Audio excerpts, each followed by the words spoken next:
Function भी होता है। तो अगर हम एक डायग्राम बनाएं,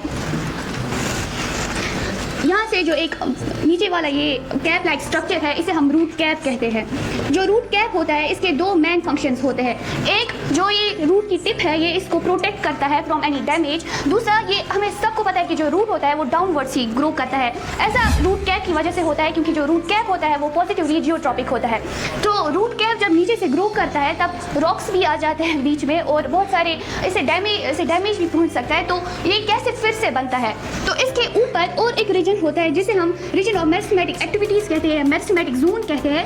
इस मेरिस्टेमेटिक जोन में डिवाइडिंग सेल्स होते हैं जो अनडिफरेंशिएटेड होती है। तो डिवाइडिंग सेल्स के लिए ज़रूरी होता है कि उनका जो सेल वॉल होना चाहिए वो बहुत ज़्यादा थिन होना चाहिए।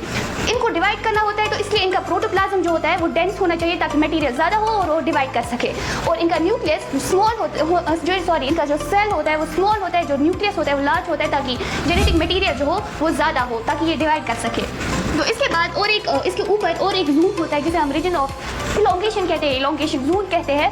इस जोन में इलोंगेटेड सेल्स होती है। जो इलोंगेटेड सेल्स होती है हाईली वैक्यूलेटेड होती है और इनका जो सेल वॉल होता है वो थिक होता है as compared to meristematic zone. और इसके बाद आता है रीजन ऑफ मैच्योरेशन जोन में जो सेल्स होती है वो डिफरेंशिएटेड होती है। इनका अलग अलग फंक्शंस होता है। जो इनके बाहर वाले जो सेल्स होते हैं इनमें इससे एपिडर्मल जो सेल्स होती है इससे रूट हेयर डेवलप होते हैं।